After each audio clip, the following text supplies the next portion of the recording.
what is there, naturally speaking, if he's looking for a natural solution, what are some other natural options he would have to maybe take the place of some of this acetaminophen? So the one that really comes to mind would be something like turmeric. Mm-hmm. And then even our Inflamove has turmeric. It has other sort of natural anti-inflammatories, if you will, that can help.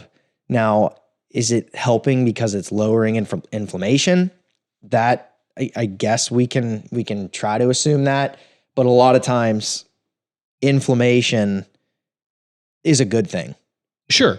When there's an injury. So this predisposition that we have to just say inflammation bad, let's do whatever we can to lower it. You know, it's not really my expertise either, but I sometimes hesitate to feed into that mindset that NSAIDs are working because I have inflammation in my spine and I'm lowering the inflammation and that's why it's working. It's more nuanced than that. Okay.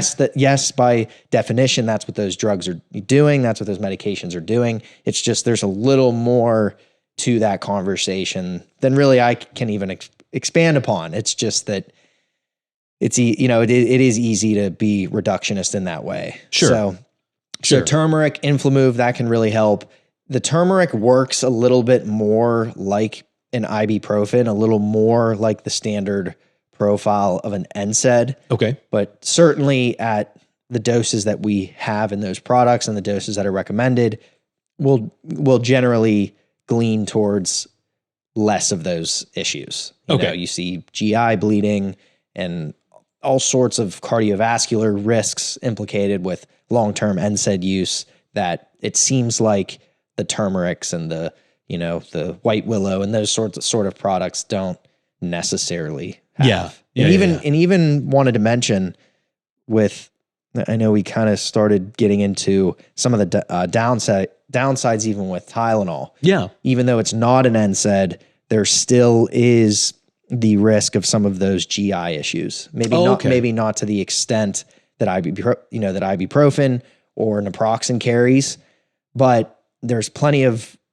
evidence at this point to say that it's worth considering, especially as you exceed doses greater than like 2 or 3 grams a day for the long term. And then certainly it depends on, what's your history. Do you have a history of ulcers? Do you have a history of GI bleeds? Do you have a history of upper GI issues?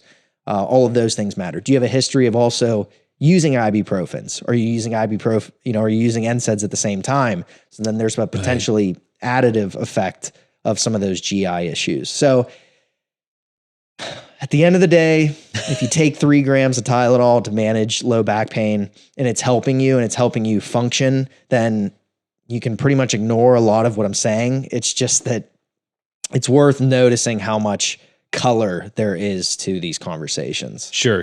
And I'm glad you just said what you did, because it pointed out I constantly mischaracterize Tylenol as an NSAID. It's not an NSAID. What is it? Believe it or not, the research just still shows that there's kind of an unclear, explicit mechanism understood for all of the ways that Tylenol actually works. So it works kind of like an NSAID.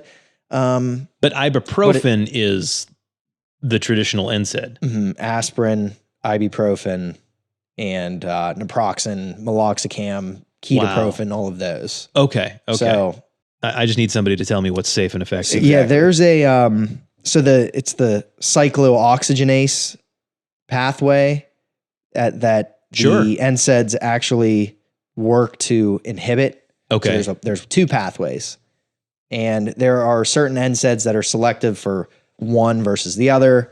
There are certain NSAIDs, the early ones, that are selective for both, and they have maybe some more side effects.